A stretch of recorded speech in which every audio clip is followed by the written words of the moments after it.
नमस्कार मित्रांनो, DMER Maharashtra academy YouTube चॅनलमध्ये तुमचं खूप खूप स्वागत आहे.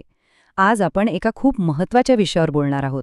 वैद्यकीय शिक्षण आणि संशोधन संचालनालय म्हणजे आपले DMER यांनी नुकतंच एक परिपत्रक काढलंय आणि ते आहे कंत्राटी भरतीबद्दल. आता या निर्णयामुळे खूप उमेदवारांमध्ये गोंधळ उडालाय.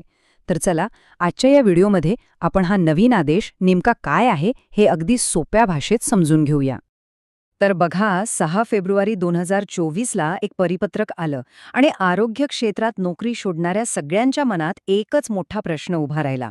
तो म्हणजे काय DMER आता कायमस्वरूपी भरती बंद करून फक्त कंत्राटी पद्धतीनेच भरती करणार आहे का? हा प्रश्न खूप महत्वाचा आहे, नाही का? चला तर मग यामागचं नेमकं सत्य काय आहे ते आपण आज जाणून घेऊया.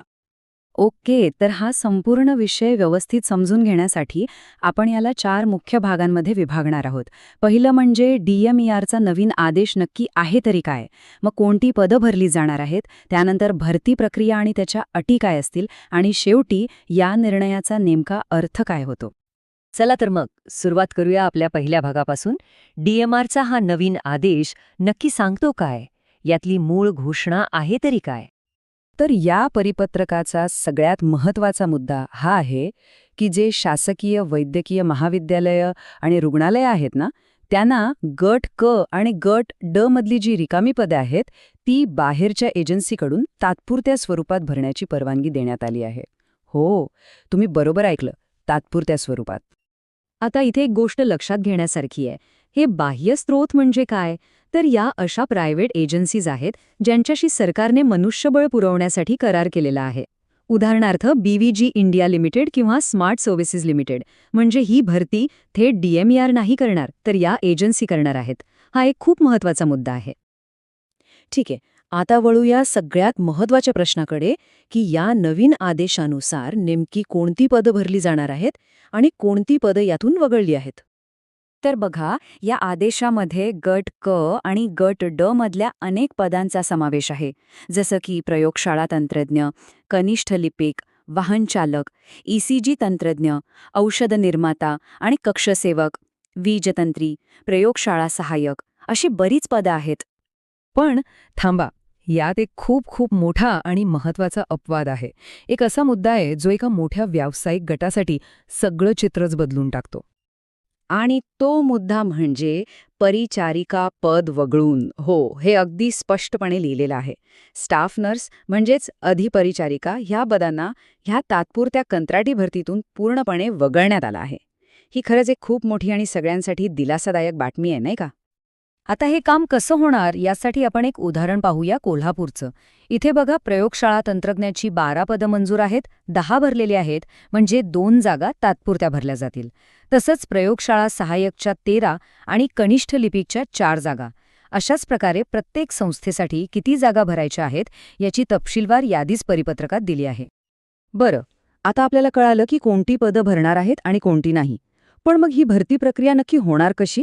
आणि सरकारने यावर कोणत्या अटी आणि नियम लावले आहेत? चला, ते समजून घेऊया. ह्या तात्पुरत्या पदाचा एक जीवनचक्र ठरलेलं आहे. म्हणजे बघा, सगळ्यात आधी एजन्सी कर्मचारी नियुक्त करेल, मग सरकार TCS मार्फत कायमस्वरूपी भरती प्रक्रिया राबवेल, त्यानंतर कायमस्वरूपी कर्मचारी निवडले जातील आणि त्यांची नियुक्ती होईल. आणि ज्या क्षणी कायमस्वरूपी कर्मचारी जॉईन होईल त्या क्षणी एजन्सीचा करार आणि त्या कर्मचाऱ्याची सेवा तात्काळ संपेल. अगदी सरळ आणि सोपं आहे. सरकारने यावर काही कडक अटीसुद्धा घातल्या आहेत. पहिलं म्हणजे ही भरती फक्त आणि फक्त तात्पुरती आहे, जोपर्यंत कायम कर्मचारी मिळत नाही तोपर्यंत. दुसरं, या प्रक्रियेमुळे कायमस्वरूपी भरतीला अजिबात उशीर होता कामा नये. तिसरं, भरती ही प्रत्येक कॉलेज किंवा हॉस्पिटलच्या स्तरावर होईल, केंद्रीय स्तरावर नाही. आणि सगळ्यात महत्त्वाचं, कायम भरती पूर्ण झाली की एजन्सीचा करार लगेच रद्द होईल. आता ही भरती करणाऱ्या एजन्सी कोणत्या आहेत? तर राज्याने 3 मुख्य एजन्सी नेमल्या आहेत. BVG इंडिया लिमिटेड, जी सोलापूर, जालना, बुलढाणासारखे जिल्हे पाहिल. क्रिस्टल इंटिग्रेटेड सर्व्हिसेस, जी पुणे, नागपूर, अमरावतीसाठी काम करेल. आणि स्मार्ट सर्व्हिसेस लिमिटेड, जी मुंबई, ठाणे, कोल्हापूर, लातूर या जिल्ह्यांसाठी जबाबदार असेल. चला, आता आपण शेवटच्या टप्प्यात आलो आहोत. हा निर्णय सरकारने का घेतला? यामागचं कारण काय आहे आणि याचे भविष्यात काय परिणाम होऊ शकतात? यामागचं अधिकृत कारण असं दिलं आहे की कर्मचाऱ्यांची कमतरता आहे आणि त्यामुळे रुग्णसेवेवर परिणाम होऊ नये. कायम भरती व्हायला वेळ लागतो तोपर्यंत रुग्णांचे हाल होऊ नयेत म्हणून हा तात्पुरता उपाय केलेला आहे. पण यात एक चिंतेची बाब सुद्धा समोर येते. ती म्हणजे जेव्हा कायमस्वरूपी भरती होईल तेव्हा या कंत्राटी कर्मचाऱ्यांना काढावं लागेल आणि तेव्हा पुन्हा काही समस्या निर्माण होऊ शकते. म्हणजे जेव्हा या लोकांना काढण्याची वेळ येईल तेव्हा एक नवीन संघर्ष उभा राहू शकतो. आणि यामुळेच आपल्यासमोर एक मोठा प्रश्न उभा राहतो. ही तात्पुरती भरती खरंच एक गरजेचा उपाय आहे की ही एक नवीन समस्या निर्माण करणार आहे? ही व्यवस्था गरजेची आहे की यामुळे भविष्यात नवीन प्रशासकीय आणि कायदेशीर अडचणी उभ्या राहतील?